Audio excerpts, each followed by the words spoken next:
everyone, and welcome back to Kari's Confessions, a Nonprofit Exec Tells All. I'm Kari Anderson, your host and principal with Incite Consulting. My podcast explores the tools and strategies that help nonprofit leaders grow their impact and build resilient organizations. As always, I'm here to share some hard-earned lessons and honest truths from this life inside the nonprofit world. I spent 25 plus years in the nonprofit sector in leadership roles with 7 organizations. Now, I provide coaching and consulting services to ensure that nonprofits, like yours, have the structure, systems, and practices to do your best work. Wherever I go, I continue to hear that nonprofit execs need a space to gather, to receive tools, feedback, and advice that encourages them to stay the course. It doesn't matter if you're in a village of 182 or a metropolis of millions, nonprofit work is both gratifying and lonely. I'm here to make sure that you have a chance to breathe, laugh, smirk, and hopefully get excited again about the important work that you do. So today, I want to start with a simple question. When was the last time your organization truly hit the reset button? Not the, quote, we survived another year, let's keep it going, end quote, kind of reset, but a real pause. A moment to step back, take a breath, and honestly assess how things are working inside your organization. Because here's what I've learned after years of working with nonprofit leaders, boards, and teams. Most organizations don't fail because they lack passion or commitment. They struggle because their systems quietly fall out of alignment with their mission. That's why today we're going to talk about yearly organizational audits. And I promise this isn't going to be a dry, compliance heavy, involving the IRS or your accountant conversation. Think of this as a practical, empowering way to clear the clutter and create space for what's next. So let's frame this as using a big red button, the reset button mindset. I like to think of a yearly organizational audit as an annual health checkup for your nonprofit. Most of us wouldn't skip our physical year after year, at least I hope you wouldn't, and just hope that everything's fine, especially if something feels a little off. And yet, that's exactly what many organizations do with their internal operations. I know it's not sexy, but it's important to look at it. They push through, they patch problems as they arise, and they assume things will somehow sort themselves out. Hitting the reset button isn't about dwelling on what went wrong last year. It's about intentionally clearing the runway so that your organization can take off into the year ahead with clarity and with confidence. And here's the really important distinction. I'm not talking again about an external audit. An external audit focuses on compliance, financial accuracy, and regulatory requirements, like all the things you need to remain in business. They're important, but they're also largely driven by someone else's agenda. Internal organizational audits are different. They give you the power to shape the story. They go beyond the numbers and they ask deeper questions about how your organization actually functions, your operations, your processes, your people systems, and your decision-making structures. And when done and done well, they don't just surface problems, they uncover opportunities. So, what is a yearly organizational audit really? At its core, an internal organizational audit is an independent review mechanism. It's a structured way to examine the systems that keep your nonprofit running, sometimes smoothly, sometimes not so much. In my consulting work, I often tell leaders that an audit isn't about catching people doing something wrong. It's about understanding whether your systems are supporting the outcomes you're trying to achieve. A strong internal audit looks at operations, governance structures, internal controls, risk management practices, and how all those pieces interact across the organization. It's not just a checklist, it's a diagnostic tool. So there are certainly some things that make internal audits different and powerful. One of the biggest advantages of an internal audit is control. You get to decide what's in scope. I've worked with organizations that chose to focus their audit entirely on volunteer management because that's where they were growing fast and feeling some strain. Others have zeroed in on grant tracking, board committee effectiveness, or hiring and onboarding systems. All of those choices are valid because the audit is designed to serve your priorities. External audits ask, are you compliant? Internal audits ask, are we effective? And are we set up for where we're going next? And that difference matters. So some of you may be rolling your eyes and wondering, are internal audits really worth the effort? Well, when leaders ask me whether an internal audit is really worth the time, of course my answer is yes. And yes, I'm biased. I worked in the sector. Here's why. Internal audits help you catch small issues before they become expensive emergencies.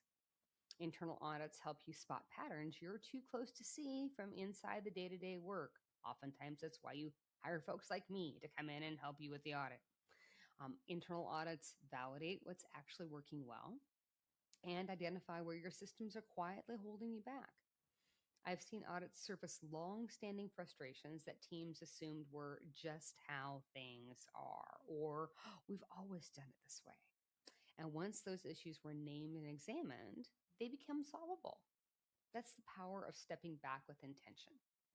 So, if you're actually intrigued by this and wondering, well, how the heck you go about doing this, here are some ideas around planning your audit and setting a foundation for success. Audit planning is where success or failure is really determined. I often compare this stage to drawing the blueprint before building a house. Hopefully, you wouldn't start construction without knowing what you're building, and the same logic applies here. The very first question to answer is, why are we doing this audit?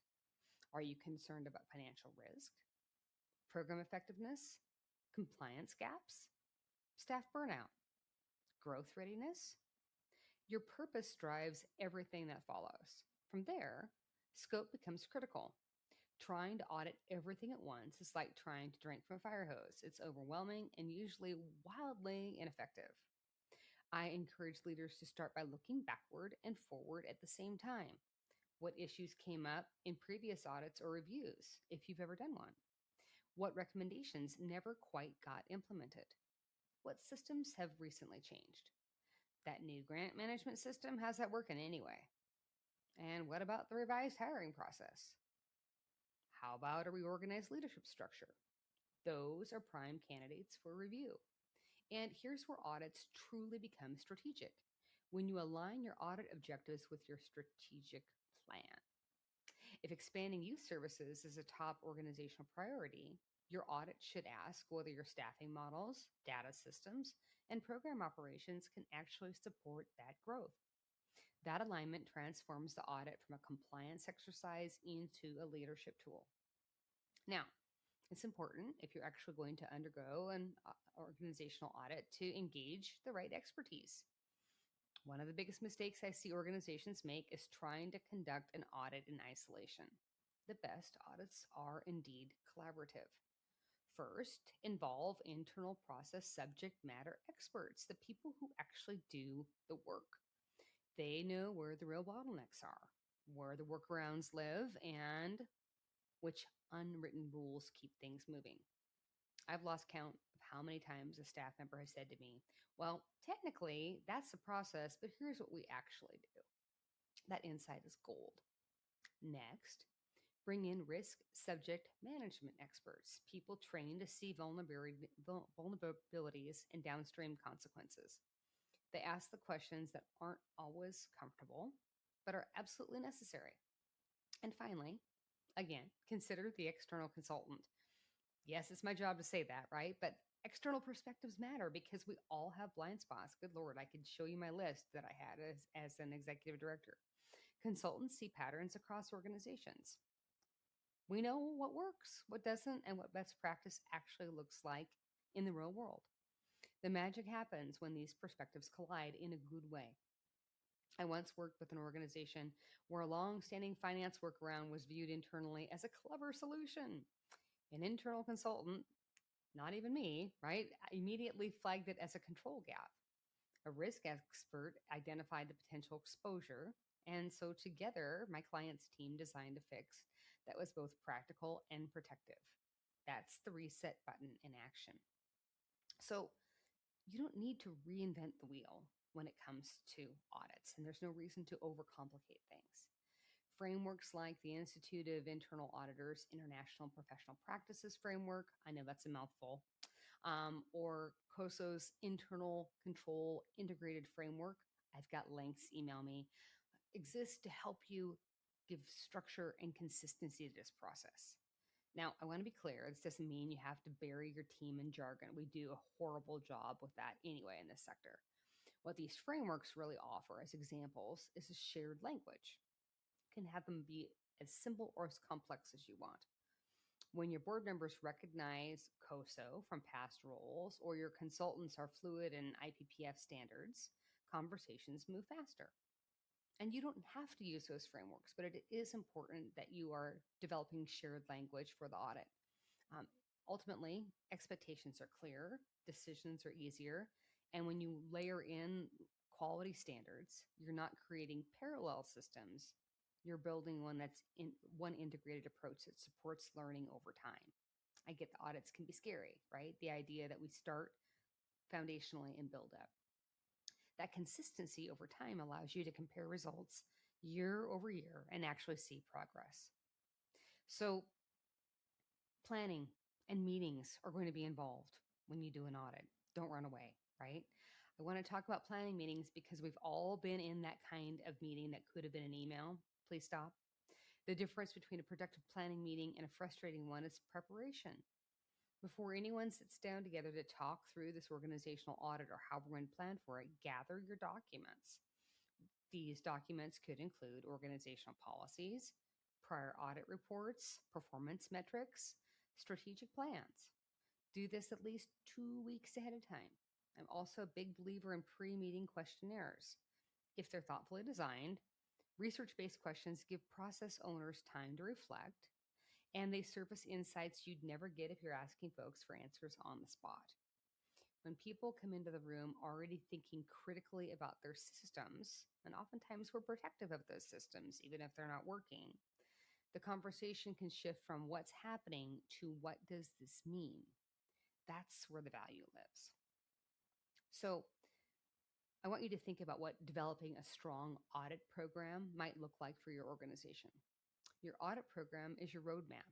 It should clearly document what you're testing, why it matters, who owns each process, the risk involved, and the controls in place, and what evidence will prove those controls are actually working.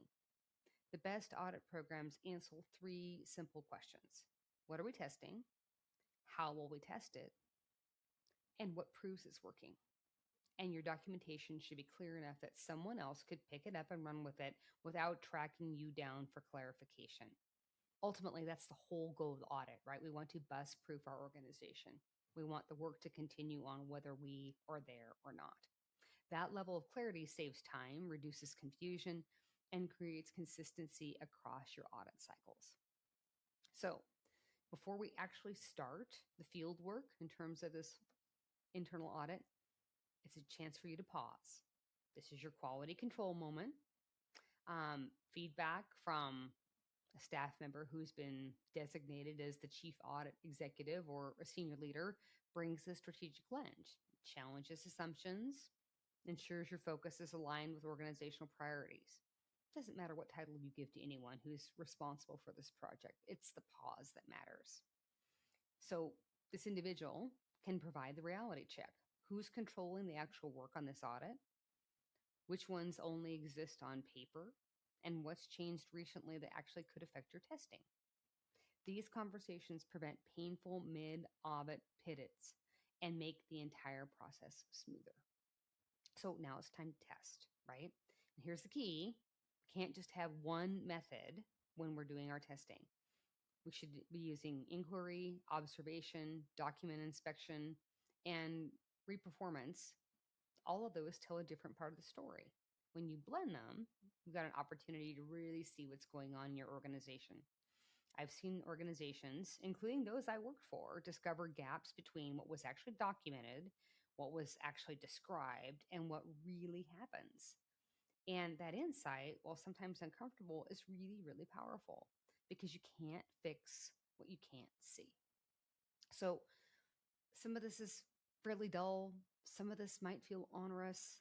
Some of you are wondering, oh my heavens, where am I going to find time to do this?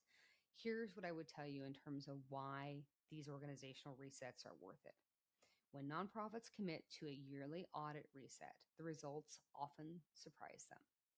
I worked with a community health nonprofit that discovered 3 departments were actually separately contacting donors. Ah, wasting minimally more than 15 hours a week, never mind the disgruntled donor conversations.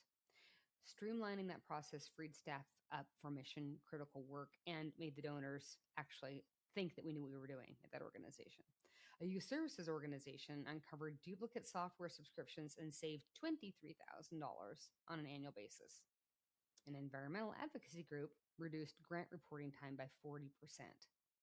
A food bank identified inventory bottlenecks and began serving 200 more families each month. None of those wins were obvious before the audit. That is the power of stepping back and hitting the reset button. So, are you ready to hit reset? Your yearly audit isn't just another task on your calendar. It's the reset button your organization needs to grow with intention, which is now more important than ever. When you treat auditing as a strategic practice, not a punishment, you create space for learning, improvement, and resilience.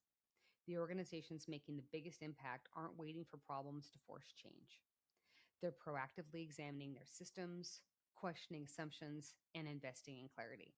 So here's my invitation to you. Block the time, ask the questions, create the space.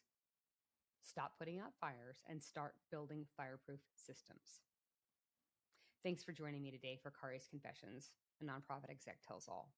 If you found this episode helpful, share it with a colleague or board member.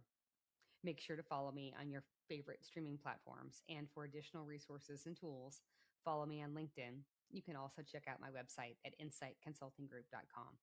Until next time, have a great week.